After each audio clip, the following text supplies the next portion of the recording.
Bukan dengan kekuatanku ku dapat jalani hidupku tanpa Tuhan yang di sampingku. Ku tak mampu sendiri.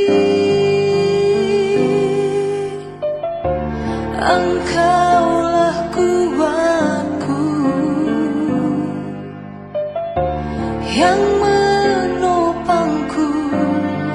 Ku pandang wajah-Mu dan berseru, pertolonganku datang dari-Mu. Peganglah tanganku, jangan lepaskan. Kaulah harapan dalam hidupku.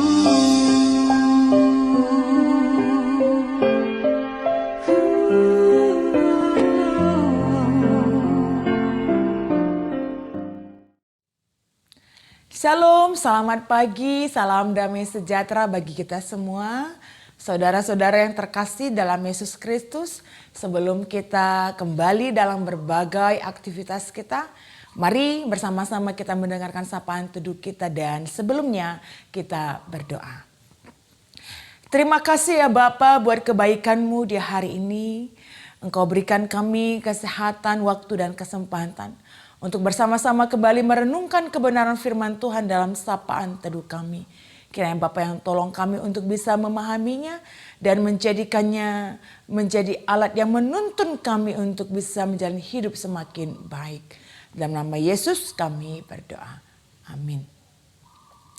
Saudara-saudara yang terkasih dalam Yesus Kristus, nat sapaan teduh kita hari ini terambil dari Lukas 23 ayatnya yang ke-9. Beginilah firman Tuhan. Ia mengajukan banyak pertanyaan kepada Yesus, tetapi Yesus tidak memberi jawaban apapun. Kita mungkin sering mendengar ungkapan ada udang di balik batu, atau ungkapan kura-kura dalam perahu, pura-pura tidak tahu. Ungkapan ini bermakna ketidakjujuran atau adanya kemunafikan yang disembunyikan. Sekalipun mungkin orang sering berkata bahwa dunia ini adalah panggung sandiwara. Tapi sebagai orang percaya kita harus menyadari bahwa kita tidak perlu menyembunyikan apapun di hadapan Tuhan. Kita tidak perlu bersandiwara di hadapan Tuhan. Menjadi orang yang pura-pura baik, pura-pura jujur. Karena Tuhan mengetahui sampai ke dalam hati kita. Sehingga kita tidak perlu menyembunyikan apapun dan kita tidak bisa menyembunyikan apapun. Nah, nat sapaan teduh kita hari ini merupakan bahagian yang penting dalam peristiwa Minggu Pasion. Teks kita berbicara tentang sebuah persidangan yang dihadapi oleh Yesus sebelum menghadapi kematiannya di kayu salib. Persidangan yang awalnya ditangani oleh Pilatus. Itu kemudian diserahkan kepada Herodes karena Pilatus tahu Yesus berasal dari Galilea. Dan ketika Yesus diserahkan kepada Herodes, Herodes sangat girang sekali ketika melihat Yesus. Nah pertanyaannya, apakah rasa girang itu benar-benar didasari dari sebuah perasaan yang tulus, benar-benar merindukan untuk berjumpa dengan Yesus. Sebagaimana ketika kita sangat merindukan seseorang dan kita bertemu. Tetapi kemudian apa yang ada di dalam diri Herodes kemudian teruji. Ketika dia mengajukan begitu banyak pertanyaan kepada Yesus, tetapi Yesus tidak memberikan jawaban apapun kepadanya pada waktu itu. Nah pertanyaannya, mengapa Yesus tidak mau menjawab pertanyaan Herodes? Ternyata itulah yang mengungkapkan sebenarnya siapa Herodes. Perasaan girang berubah menjadi marah. Dan itu dikatakan dalam ayat seterusnya. Ketika Herodes dan bersama dengan pasukannya bahkan mulai mengolok-ngolok Yesus ketika Yesus tidak menjawab. Yesus bukannya tidak menghargai atau mengabaikan Herodes.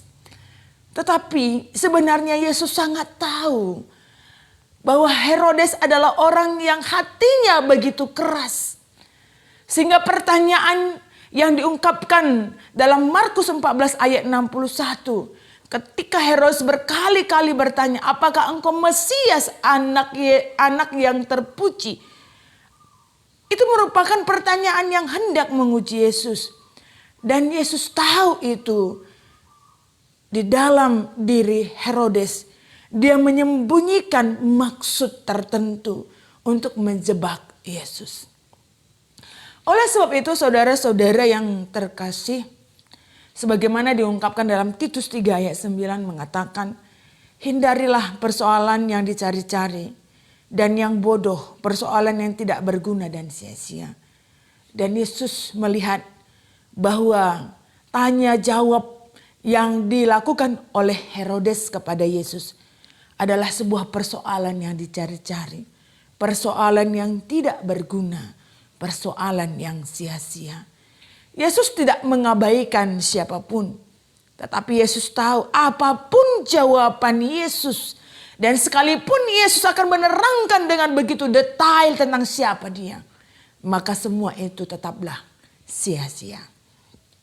Hal yang kedua yang perlu kita pelajari dari nats sapaan teduh kita hari ini adalah orang akan semakin teruji hati dan kesetiaannya ketika dia merasa tidak diperhatikan. Perubahan sikap Herodes memperlihatkan siapa dia sebenarnya. Tetapi ingatlah bahwa sebenarnya Yesus tidak pernah berubah. Sekalipun dia diperlakukan tidak adil, sikapnya tidak pernah berubah. Dan dia selalu baik dan tetap baik selama-lamanya. Oleh sebab itu saudara-saudara yang terkasih dalam Yesus Kristus, marilah kita terapkan firman Tuhan yang kita dengar hari ini. Bagaimana kita menjaga kualitas diri kita. Tidak menyembunyikan apapun di hadapan Tuhan. Dan tetap meyakini dan mengimani bahwa Tuhan tidak mengabaikan siapapun. Karena Tuhan itu baik dan tetap baik. Demikian nats sapaan teduh kita hari ini. Dan kiranya Tuhan yang menolong kita untuk bisa melakukannya. Kita berdoa. Terima kasih ya Bapa buat kesempatan yang Tuhan berikan hari ini kepada kami. Kami bersama-sama dikuatkan kembali. Bagaimana kami bisa menjaga kualitas kesetiaan kami kepada Tuhan. Dengan tetap menjaga kejujuran hati kami. Dan tidak menyembunyikan apapun di hadapan Tuhan. Karena Engkau sungguh tahu apa yang ada dalam hati kami masing-masing. Dan kami sungguh tahu Engkau adalah Allah kami yang baik. Yang tidak pernah berubah sekalipun dalam keadaan yang sulit. Engkau Allah kami yang setia yang selalu menemani kami. Ajar kami Tuhan untuk selalu menggantungkan kehidupan kami seutuhnya kepada Engkau. Menjadikan Tuhan menjadi tempat pengaduan kami.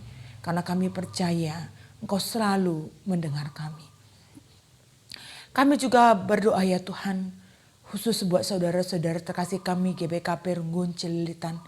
Dalam segala keberadaan kehidupan jemaat-jemaat Tuhan. Dalam kesehatan, pekerjaan, usaha mereka masing-masing. Engkau yang menilai kehidupan jemaat-jemaat Tuhan. Kiranya bersama dengan suruh penatua dan diaken dan pendeta. Tetap menjadi alat kemuliaan Tuhan yang hebat. Arun Tuhan yang luar biasa dalam mengerjakan pekerjaan pelayanan di tengah-tengah gereja Tuhan di GBKP Runggun Celilitan. Dalam segala pergumulan-pergumulan jemaat-jemaat Tuhan. Engkau kiranya yang Tuhan yang tolong mereka. Sehingga mereka tetap kuat, tetap memiliki semangat dan pengharapan. Sekalipun mungkin saat ini situasi hidup mereka tidak baik.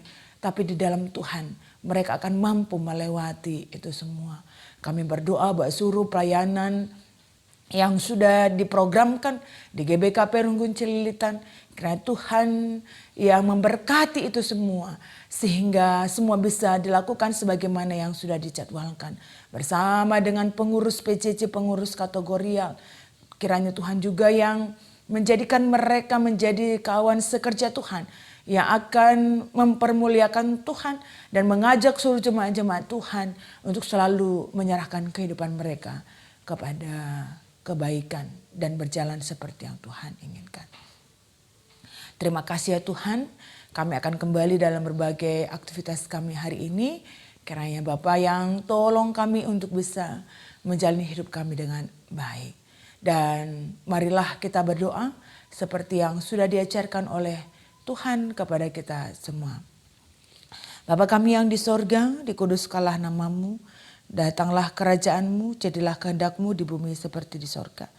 Berikanlah kami pada hari ini makanan kami yang secukupnya, dan ampunilah kami akan kesalahan kami, seperti kami juga mengampuni orang yang bersalah kepada kami.